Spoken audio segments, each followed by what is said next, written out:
Juan capítulo 11, Juan 11, y vamos a realizar la lectura desde el verso 1 solamente hasta el verso 6. Juan 11, desde el verso 1 hasta el verso 6. El Espíritu Santo dice: estaba entonces enfermo uno llamado Lázaro de Betania, la aldea de María y de Marta su hermana. María, cuyo hermano Lázaro estaba enfermo, fue la que ungió al Señor con perfume y le enjugó los pies con sus cabellos. Enviaron pues las hermanas para decir a Jesús: Señor, he aquí el que amas está enfermo. Oyéndolo Jesús dijo: esta enfermedad no es para muerte, sino para la gloria de Dios, para que el Hijo de Dios sea glorificado por ella. Y amaba Jesús a Marta, a su hermana y a Lázaro. Cuando oyó pues que estaba enfermo, se quedó 2 días más en el lugar donde estaba. Invoquemos nuevamente el nombre del Señor. Padre nuestro, Padre Santo, Padre de la gloria, Padre de toda bondad y de toda misericordia, Padre de las luces, deseamos oír tu voz, deseamos oír a tu Espíritu hablando a nuestras vidas. Tú sabes la necesidad que hay en nuestro ser. Tú sabes, oh Dios, la necesidad que cada uno de los que escucha tiene. Y tú, Padre, usas tu palabra santa para dar respuesta a la necesidad del alma. A ti te place usar la locura de la predicación para dar salvación. Por eso yo te ruego, Padre, que en tu gran bondad des una palabra de salvación. Salvación para el incrédulo, santificación para el salvo. Reconozco mi incapacidad, reconozco mi impotencia para siquiera escarbar las riquezas que este texto tiene. Por eso, oh Dios, te ruego que seas misericordioso con nosotros hoy, que suplas esa debilidad que en mí hay y que te plazcas, oh Dios, en darnos las riquezas de bendición que este texto tiene. Y te pido por los que me escuchan, dales oídos para que oigan, corazones dispuestos. En el nombre de Cristo Jesús te lo ruego. Amén. Bueno, creo que estando ya en el capítulo 11, finalizando ya la vida de Jesucristo, Juan nos presenta uno de los portentos más grandes que hizo Jesús, demostrando su divinidad. Dijo un puritano: nunca se ha escrito nada semejante en términos de grandeza y sencillez. Este es un texto lleno de mucha pasión, lleno de mucha ternura y a la misma vez de mucha solemnidad. Juan seleccionó este milagro, el cual no se encuentra en los demás evangelios, con el fin de convertirlo en la cúspide máxima de la demostración que él quiere dar de que Jesús es el Cristo, de que el Cristo es Hijo de Dios, y que Hijo de Dios lo que es que Él es de la misma esencia y naturaleza del Padre. La resurrección de Lázaro entonces es una de las narraciones milagrosas de Cristo que prueban de una forma que nadie puede rechazar que Cristo es Dios. ¿Qué se propuso Juan al presentarnos esta resurrección? Bueno, Juan tenía varios propósitos en mente. Uno, mostrarnos por medio de esta señal que Jesús es uno con el Padre, como él acaba de decir en Juan capítulo 10. Que aquel que hace las obras que el Padre está haciendo necesariamente es uno con él. En especial, Juan nos quiere mostrar que Cristo es la resurrección y la vida, que este va a ser su séptimo yo soy, el cual está en Juan 11:25. Yo soy la resurrección y la vida. Y Juan supo seleccionar cada uno de estos señales con el fin de mostrar que cada uno de estos yo soy realmente son. No sé si tienen presente cuando Cristo dijo yo soy el pan de vida. ¿Qué fue lo que él mostró antes? Bueno, la multiplicación de los panes y de los peces. Cuando Cristo dijo yo soy la luz del mundo, ¿qué señal mostró Juan de él? La curación del ciego de nacimiento. Jesús aquí va a decir yo soy la resurrección y la vida, y entonces Juan nos muestra la señal más portentosa aparte de la resurrección de Cristo, que es la resurrección de Lázaro. 2. Cuando Juan presenta esta señal, se propuso mostrarlo como una manifestación más pública de que Jesús es el Cristo, de que Él es el Mesías. Recuerden, al principio Jesús prácticamente a nadie le dijo que Él era el Mesías, excepto a un grupo reducido de personas. Luego, cuando Cristo avanza en su ministerio, se revela a círculos un poco más amplios, diciéndole que Él es el Cristo, pero esto casi siempre lejos de Judea.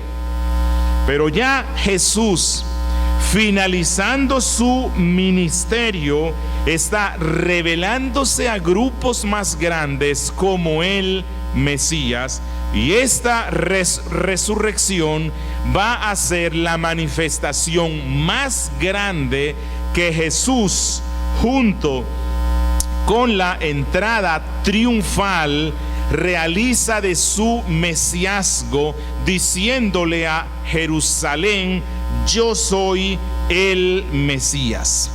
Pero esto le conducirá ¿a qué cosa? Esto le conducirá a la muerte. Y este es el tercer objetivo que tiene Juan al presentarnos esta resurrección. La resurrección de Lázaro fue el milagro preeminente que hizo que Jesús fuera a la cruz. Luego que él resucita a Lázaro, los líderes del pueblo dicen: no podemos dejar que este hombre viva más. Y entonces empezaron a cranear en serio la muerte del Cristo y también la muerte de Lázaro. Pero a la misma vez, este milagro de la resurrección de Lázaro es una preparación para la resurrección de Cristo. La resurrección de Cristo no tomó por sorpresa a los judíos, porque ellos ya habían visto unos días antes la resurrección de un hombre que había estado muerto durante 4 días, que su cuerpo ya había empezado el proceso de la corrupción, que el término resurrección o el tema de la resurrección no iba a ser algo totalmente desconocido para este pueblo. Y Juan se propuso mostrarnos este milagro de Cristo, porque este milagro es uno de los más creíbles. No que el resto no lo sean, pero para el escéptico este milagro es uno de los más incontrovertibles que la Biblia presenta, a causa de la multitud de testigos que vieron a Lázaro resucitado, incluyendo a los enemigos de Cristo. Los enemigos de Cristo no pudieron decir nada en contra de este milagro, excepto: necesitamos matar a Jesús y necesitamos matar a Lázaro para que nadie crea en él, porque si no hacemos esto, todo el pueblo se irá tras él. El que no crea en el milagro de la resurrección de Lázaro, se puede decir que no cree en nada de lo que la Biblia dice, y que también niega la existencia de un Dios creador.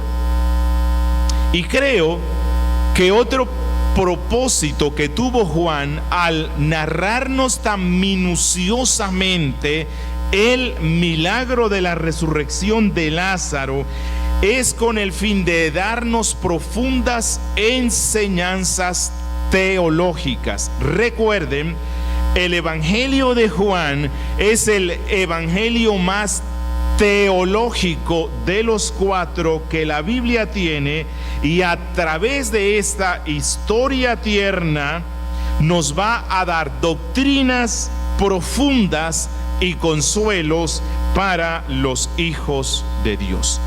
Por esa razón vamos a dedicar un buen tiempo al estudio de la resurrección de Lázaro. Y con este fin vamos a seguir la estructura que el mismo Juan nos da. En primera instancia, versos 1 al verso 16, esta enfermedad es para la gloria de Dios, la enfermedad de Lázaro. Segundo, versos 17 al 27, tu hermano resucitará, la muerte de Lázaro. Versos 28 al 37, mirad cómo le amaba Lázaro en la tumba. Versos 38 al 44, Lázaro, ven fuera, la resurrección de Lázaro. Y versos 45 al 57, todos creerán en él, consecuencias de la resurrección de Lázaro. Yo sé que algunos quisieran que viéramos todo esto hoy, pero nos tendríamos que ir, yo le calculo, como a las 9 de la noche. Entonces, hoy nos vamos a concentrar en la parte A de la primera sección. Esta enfermedad es para la gloria de Dios, la enfermedad de Lázaro. Y esta sección, desde el verso 1 hasta el verso 6, la vamos a estructurar así. Versos 1 al 2, la ocasión del milagro. Verso 3, la petición del milagro. Y versos 4 al 6, el propósito del milagro. Empecemos con nuestro primer aspecto, la ocasión del milagro. Dice el verso 1: Estaba entonces enfermo uno llamado Lázaro de Betania, la aldea de María y de Marta, su hermana. Juan nos dice que esta ocasión de uno de los milagros más grandes, portentosos y vistos que hizo Jesús fue la enfermedad de Lázaro. Lázaro es un nombre que es una abreviación del nombre Eleazar o Eliezer, el cual significa textualmente aquel a quien Dios ayudó, y es un nombre apropiado para este hombre. Juan dice que es el Lázaro de Betania, como si Juan quisiera distinguirlo de otro Lázaro. Recuerden que en la Biblia, en el Nuevo Pacto, se nos habla de otro Lázaro, que es Lázaro, el mendigo de la historia de Cristo que muere y que es contrastado con el rico. Juan quiere que no lo confundan con ese Lázaro. Pero Juan a la misma vez dice que este Lázaro es de Betania, y luego dice la aldea de María y de Marta. ¿Por qué Juan quiere distinguirnos cuál Betania es? Porque en la Biblia se nos habla, especialmente en Juan, de dos Betanias. ¿Recuerdan? Finalizando el capítulo 10, se nos dice que Cristo se fue para un pueblo que estaba al otro lado del mar, del Jordán, donde Juan empezó su ministerio. Si van a Juan 1:28, allí se nos dice que Juan predicaba en Betábara. Betábara es el mismo nombre Betania. Jesús en el capítulo 10 estaba en Betania, pero no en la de Lázaro, sino al lado del Jordán. Betania, entonces, dice Juan, es la aldea de María y de Marta. Recuerden que la Biblia nos dice que en la última unción que se hizo sobre Cristo, que la hizo María, la hermana de Lázaro, la hizo en la casa de un Lázaro leproso de la aldea de Betania. Juan dice que Lázaro, Marta y su hermana viven en esta Betania, donde luego en el capítulo 12 Juan nos cuenta la unción de Cristo. Betania estaba muy cerca de Jerusalén, se cree que a unos 3 kilómetros. La casa de estos hermanos que pusieron su fe en Cristo, que era una casa piadosa, se convirtió en el sitio de descanso y refugio de Cristo cuando estaba en Jerusalén. Realmente esta era una casa bendita, porque ese era el refugio para Cristo. Era la casa donde Cristo sabía que siempre era bienvenido, y bendita la casa donde Cristo siempre es bienvenido. Deseo que observen que el sitio escogido por Cristo para hacer el milagro más grande que Él realizó como una prueba de que es Dios, no fue un sitio grande, no fue un sitio con mucha población. Aquí se le llama una aldea. Era un sitio muy pequeño, pero Betania se convirtió en un sitio importante para el avance del reino de Dios, porque lo importante no es la cantidad de personas, las riquezas o el nombre, sino que por lo menos haya una familia piadosa, donde habite Cristo. Dice el verso 2: María, cuyo hermano Lázaro estaba enfermo, fue la que ungió a Cristo con perfume y le enjugó los pies con sus cabellos. Aunque Juan aún no ha contado la historia, sino que luego la cuenta en el capítulo 12, siendo que Juan se escribe aproximadamente en el 90 después de Cristo, finalizando el tiempo apostólico. Entonces ya era muy conocido en el mundo cristiano la historia de la unción de Cristo hecha por María.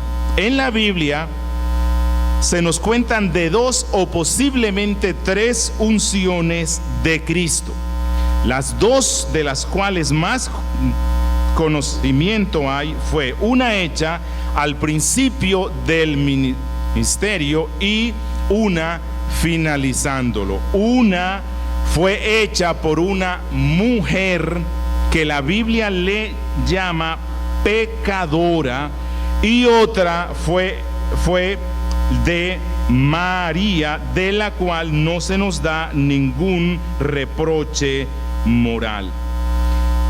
No se sabe cuál era la relación que ellas tenían con Simón el leproso, pero parecía que eran tan cercanos que parece que vivían en la misma casa. Pero quiero que observen esto.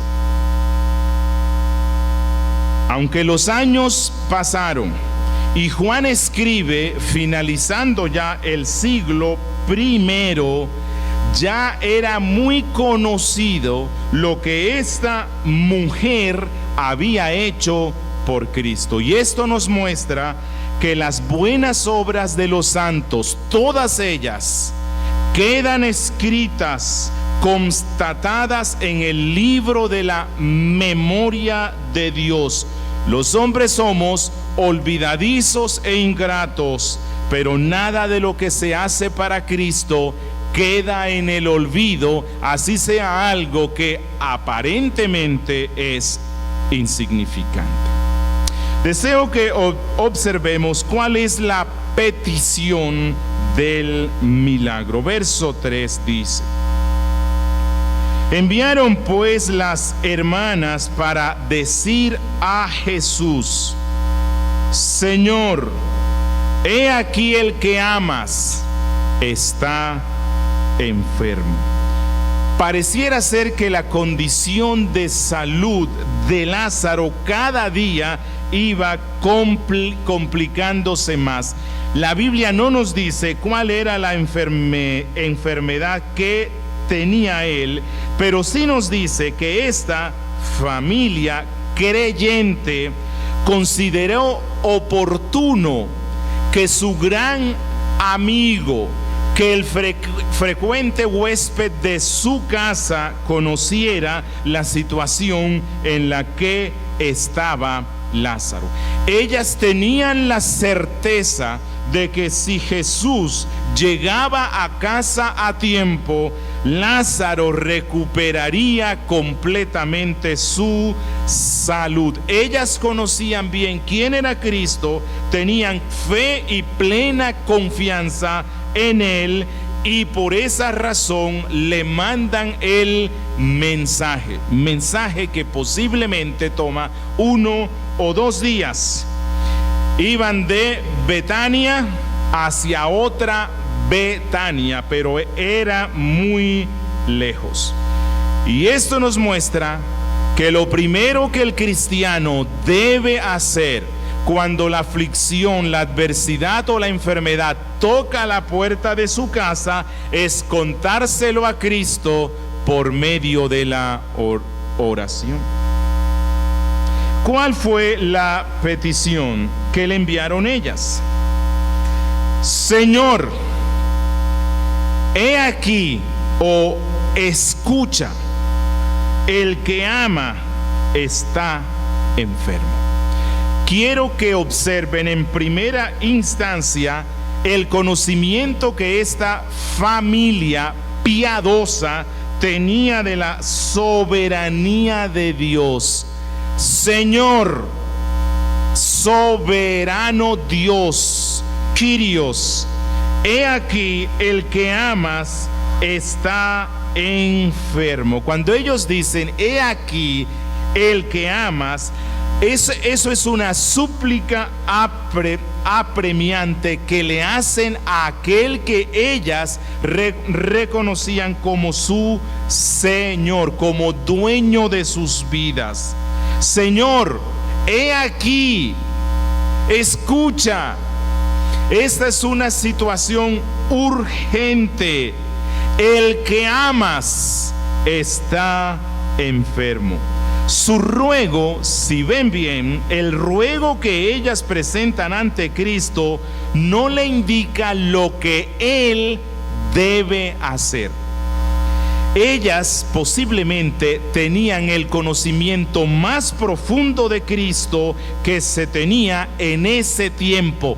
Ellas lo dejan todo a Él. Ellas cumplen con su responsabilidad de presentar la petición ante el Cristo. Están pasando por una situación dura, difícil, y esperan en su misericordia. Se sujetan a la voluntad del Cristo, pero no le indican lo que Él debe hacer. Este es un ejemplo de oración para los cristianos de hoy día. Quiero que presten atención a algo más. ¿En qué basaron la petición que hicieron ellas a Cristo? ¿En el amor de Lázaro? No. Ellas basaron la petición no en el amor de Lázaro hacia Cristo, sino en el amor de Cristo hacia Lázaro. Ellas conocían perfectamente que en el corazón de Cristo hay un afecto especial por aquellos que creen en Él. Y esto nos muestra que si el Señor nos quiere dar algo, será solo por el amor inamovible, inalterable e inmutable que Él tiene hacia nosotros, y no por el amor cambiante que nosotros tenemos hacia Él. Ellas saben que Cristo es un fiel amigo, y que un amigo, cuando sabe que su amigo está pasando por una adversidad seria, no lo dejará solo. Un verdadero amigo no abandona al objeto de su aprecio cuando la calamidad toca a sus puertas.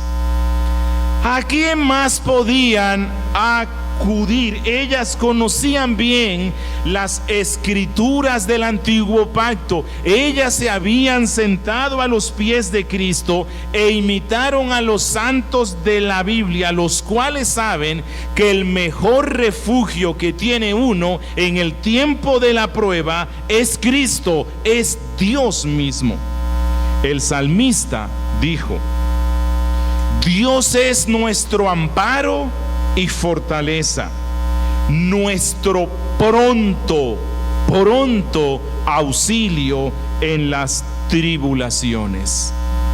Proverbios 18:10 dice: torre fuerte es el nombre de Jehová, a él correrá el justo. Hebreos capítulo 12 nos dice que nosotros, usted y yo, que hemos puesto la fe en Cristo, no tenemos a un sumo sacerdote que no pueda compadecerse de nosotros, porque Él mismo sufrió lo que nosotros estamos sufriendo en esta vida. Pero quiero que observen algo más. ¿Quién es el que está enfermo? Aquel que tú amas el que está enfermo. Y este texto nos muestra que aquellos que son amados por Cristo se enferman de la misma forma que aquellos que no son amados por Cristo. Repito, el que está enfermo aquí es alguien que ama a Cristo, pero que también es amado por Él. Y esto nos muestra una vez más que aquel que tenía la autoridad sobre la enfermedad pudo haber hecho que Lázaro no se enfermara, pero Cristo permitió que pasara esto sobre aquel que él amaba, que la muerte tocara sus puertas, que la aflicción llegara a su casa. Ryle, hablando sobre esto, dijo: la gracia no nos exime de la prueba.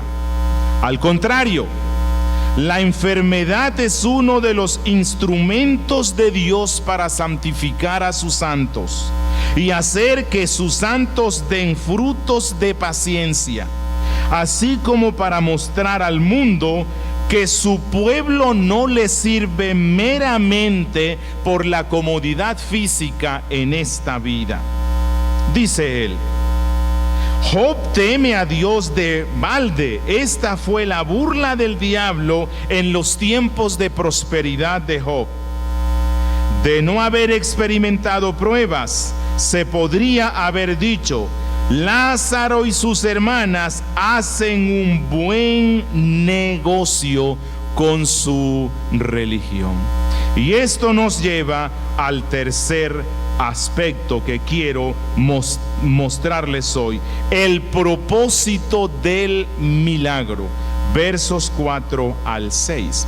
Dice en el verso 4: oyéndolo Jesús dijo: esta enfermedad no es para muerte, sino para la gloria de Dios, para que el Hijo de Dios sea glorificado por ella.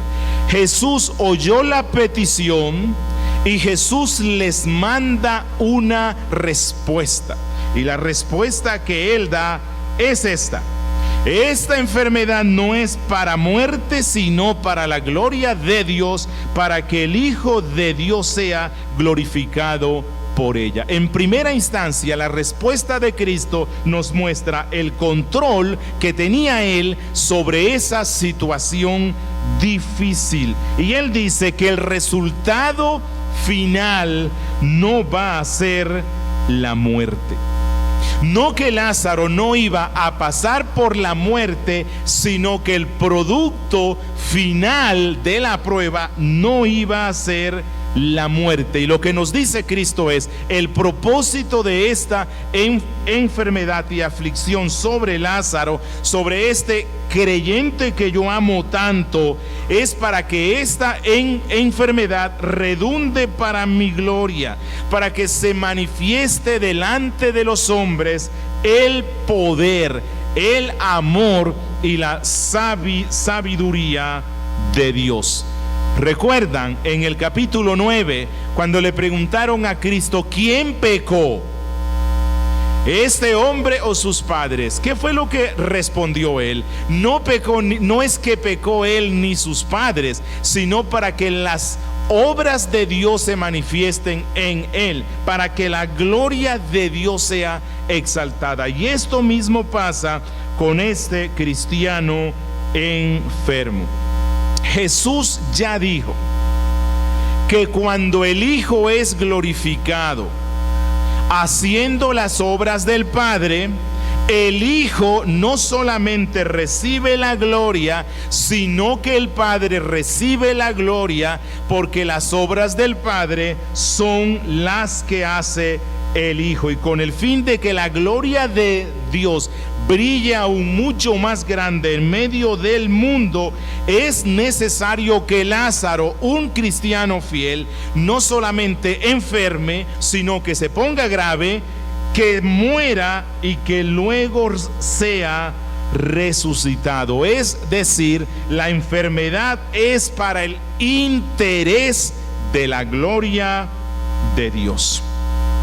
Entonces, el resultado final de la enfermedad de Lázaro es el resultado final que se espera de todas las aflicciones, adversidades y enfermedades de los hijos de la fe. Que nuestras enfermedades sean para la gloria de Dios.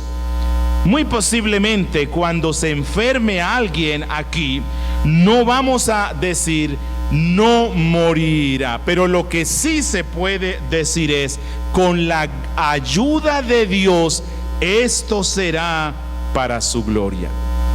Y si Dios nos lleva a mirar así las aflicciones y enfermedades, esto será de gran consuelo para nuestra alma. Que la próxima vez que oremos por un enfermo, digamos: Señor, que esta enfermedad sea para tu gloria.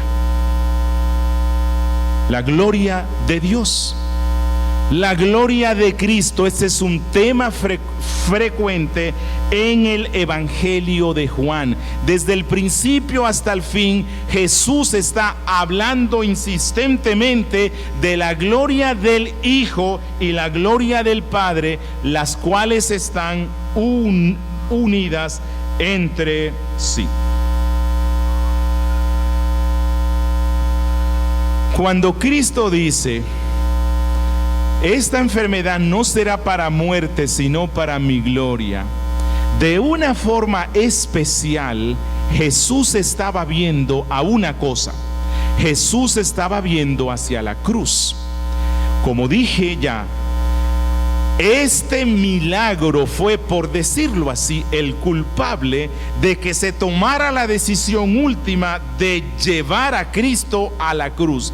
Jesús sabía que ir a sanar a su amigo era ir a una muerte segura, y Cristo hizo esto de la forma más grande, porque esperó 4 días para que el asombro y el rumor se extendiera por todas partes, y entonces sí se abrían las puertas hacia la cruz. Y cuando Él dice que esto será para mi gloria, en realidad Jesús, en lo que está pensando de una forma especial, van a ser en las consecuencias que esa resurrección traerá, es decir, la cruz. En el Evangelio de Juan, una y otra vez, Jesús habla de su gloria pensando en la cruz y en su resurrección. Juan 7:39 dice que el Espíritu no había venido todavía porque Jesús aún no había sido glorificado. Él aún no había ido a la cruz, no había ido a la tumba, no había sido resucitado. Luego Juan 12 hablará de unos griegos que vienen buscando a Cristo. Y apenas que le dicen que hay unos griegos que lo buscan, él dice, Juan 12:23, ha llegado la hora de que el Hijo del Hombre sea glorificado. ¿En qué estaba pensando Cristo cuando dijo, ha llegado la hora?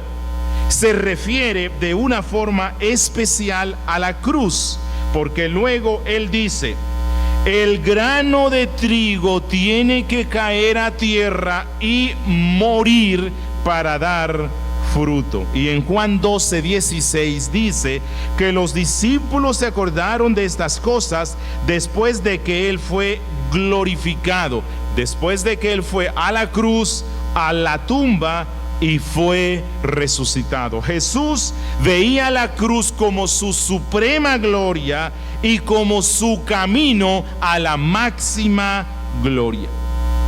Pregunto, cuando nos viene una prueba, cuando nos viene una aflicción, especialmente si es en consecuencia de nuestra fidelidad a Cristo, veríamos esa prueba con una luz totalmente distinta si nos diéramos cuenta que esa cruz que debe asumir el cristiano es nuestra gloria, es el camino a la gloria aún más grande. Si para Cristo no hubo un camino hacia la gloria que no pasara por la cruz, lo mismo es para los que le siguen. Yo sé que aquí pocos dicen amén. Aunque Lázaro aún no había muerto, Jesús, por su omnisciencia, Él sabe que la enfermedad lo llevará a la muerte y que luego Él lo resucitará con su poder. Pero no sé si se ponen a pensar en esto. ¿Por qué Cristo dejó que estas pobres hermanas atribuladas no recibieran un consuelo directo y claro? ¿Por qué Jesús les mandó un mensaje un poco ambiguo? ¿Por qué Jesús no les dijo: miren, no se angustien, Lázaro se va a complicar, Lázaro morirá, lo sepultarán, pero al cuarto día yo lo voy a resucitar? ¿Por qué Cristo mandó un mensaje que no era tan claro? Esta enfermedad no es para muerte, pero muere, sino para la gloria de Dios. Bueno, así son las profecías en la Biblia. Cuando usted lee las profecías en la Biblia, ellas usan un lenguaje que nos da cierto grado de incertidumbre. ¿Por qué Dios nos habla así? Para que nosotros desarrollemos nuestra mente, desarrollemos nuestra fe, los talentos y los dones que ha dado Él para el estudio exhaustivo de lo que la Biblia dice, y especialmente para mantenernos orando y velando en todo tiempo. En el mensaje de Cristo que le manda a las hermanas, le dice lo suficiente como para que ellas tengan esperanza, pero no le dice tanto como para que ellas se descuiden en la oración y en la confianza en Dios. Así son las profecías en la Biblia.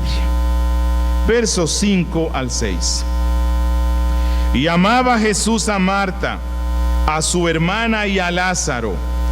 Cuando oyó pues que estaba enfermo, se quedó 2 días más en el sitio donde estaba. Es decir, lo que nos dice Juan es: por ese amor que Jesús tenía a esta familia piadosa, decidió quedarse 2 días en Betania, al otro lado del Jordán, y no ir a la casa del enfermo.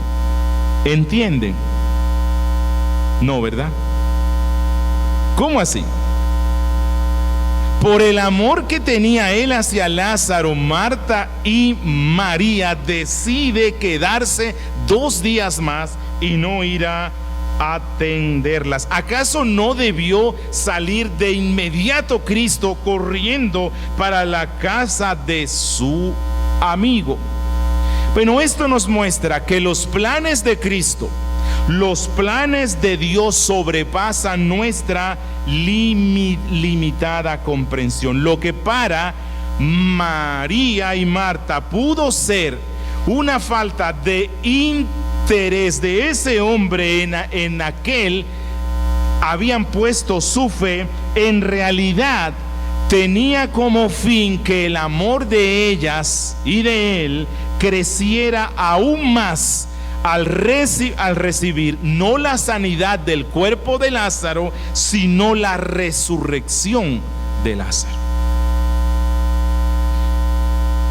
Lo que pudo parecer una demora cruel En realidad fue la preocupación más tierna por el bienestar espiritual de esta familia. Y es que los caminos de Dios pero muchas veces son muy extraños para nosotros.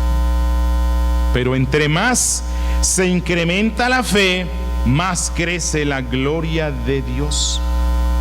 Hay un texto en Isaías 30, verso 18, que es un texto muy raro. Isaías 30, verso 18 dice: por tanto, Jehová esperará para tener piedad de vosotros, y por tanto será exaltado teniendo de vosotros misericordia. Pero luego de que Él tome su tiempo, luego de que Él espera, Jehová esperará para manifestar su misericordia al pueblo. Sí, Jehová, Dios, Cristo, deliberadamente retrasa la manifestación de su amor con el propósito de darnos un consuelo más grande, de incrementar nuestra fe de una forma más grande y de que nuestro amor crezca por Él muchísimo más. Pero quiero que observen algo más. Juan dice: y amaba Jesús a Marta, a su hermana y a Lázaro. ¿Por qué Juan simplemente no dijo y amaba Jesús a esta familia santa, sino que los nombra a cada uno? ¿Recuerdan la diferencia de carácter que existía entre Marta y su hermana María?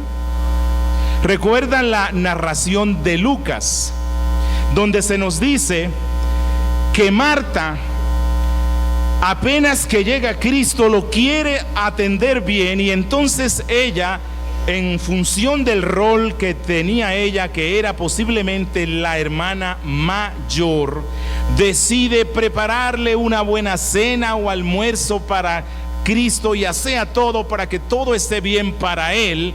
Y su hermana María, que tenía tal vez una sensibilidad espiritual más grande y algo más de emotividad, ella se sienta a los pies de Cristo y no quiere que la levanten de allí. Y Marta va donde Cristo y se queja: maestro, mira a mi hermana, qué perezosa. Quiere estar todo el día allí sentado a tus pies y no me ayuda. Aunque en esa ocasión Cristo alaba a María porque ella escogió la mejor parte, ya que a Cristo no lo tendrían siempre, y entonces ella se sienta a sus pies. Existe la tendencia errada de sobrevalorar a María por encima de Marta. Pero realmente lo que la Biblia nos muestra es que independientemente del carácter que cada uno tenga, si hemos puesto la fe en Él, contamos con el amor de Cristo. Aquí se nos dice que Cristo amaba a las dos y a su hermano a pesar de los diferentes tipos de carácter que existían en las dos. Y esto nos muestra que Cristo no corta a todos los creyentes usando el mismo patrón. No podemos juzgar e infravalorar a los otros hermanos en la fe porque no sean iguales a nosotros. Hay distintos grados de gracia, pero independientemente de eso, Jesús ama a los suyos. Y Jesús ama a los más débiles y pequeños de sus discípulos. Para Él no hay excepción. Que ningún hermano, hermana, niño, joven aquí pierda la esperanza a causa de sus propias debilidades. Que por encima de todo entienda que ningún creyente se atreva a despreciar al otro porque no sea parecido a él. Si ama a Cristo, le sigue y cree en él, es amado por Cristo, aunque no sea como tú. Y deseo terminar diciéndoles esto. Dice que Jesús amaba a Marta, María y Lázaro. Jesús amaba a esta familia. ¿Por qué? Porque todos ellos creían en él. Bendita la casa donde todos sus miembros son amados por Cristo.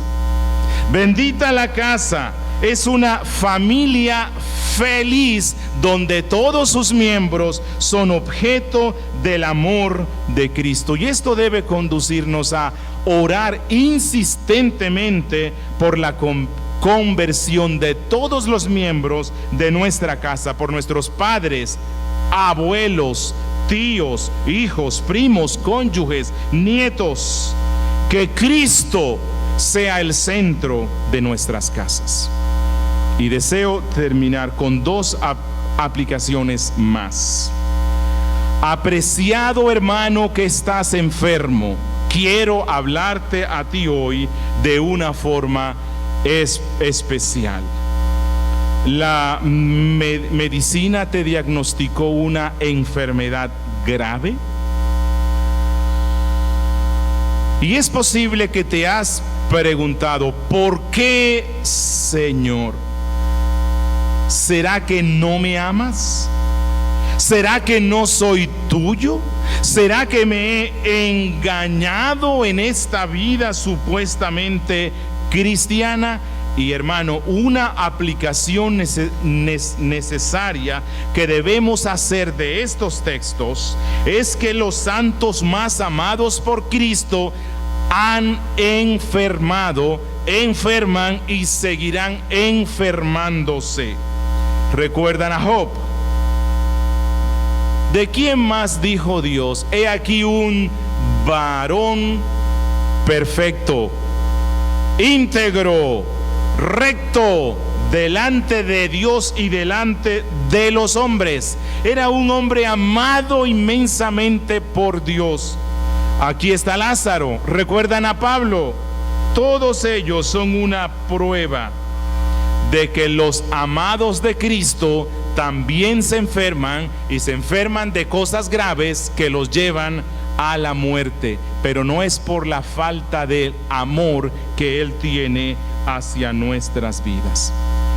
Aunque nuestros cuerpos están tan unidos a nuestras almas que lo que aflige al cuerpo aflige a nuestra alma, no obstante, debemos recordar que la enfermedad no es señal necesariamente del desagrado de Dios.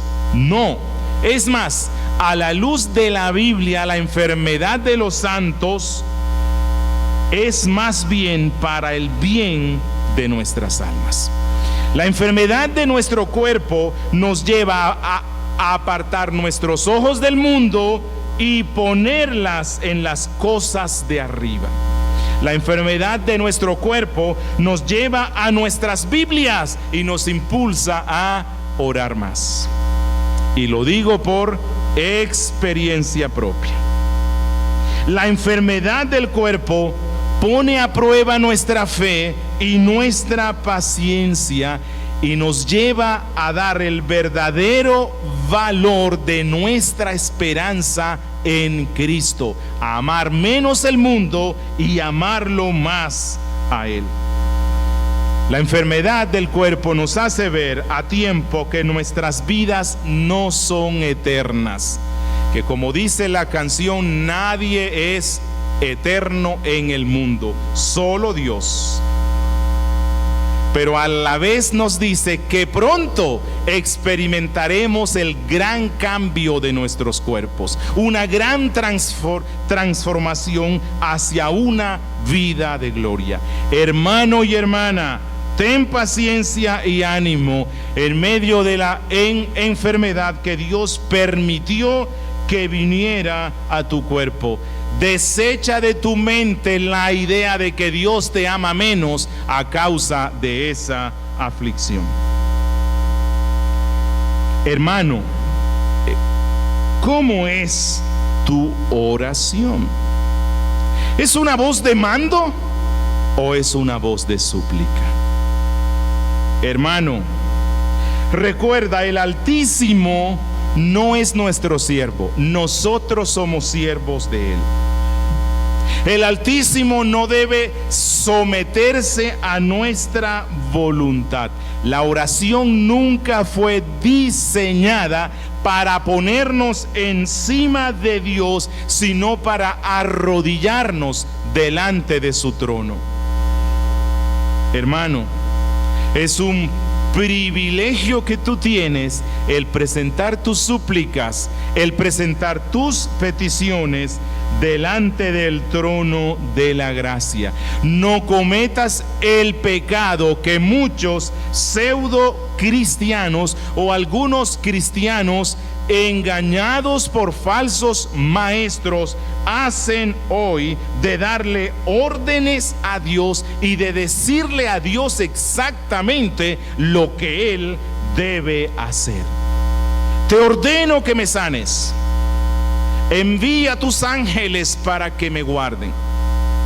Declaro sanidad y prosperidad.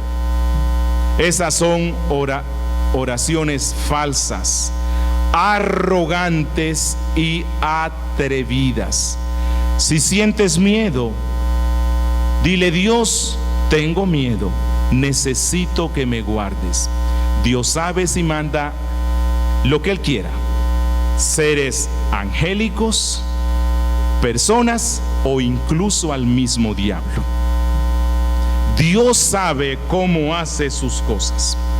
No obstante, una lección y una aplicación de este texto es que tenemos la libertad plena para llegar al trono de la gracia, donde está nuestro bendito Cristo, y no necesitamos enviarle el mensaje a través de alguien más, sino que Él nos permite acercarnos a su trono y presentarle nuestros miedos, nuestros desalientos.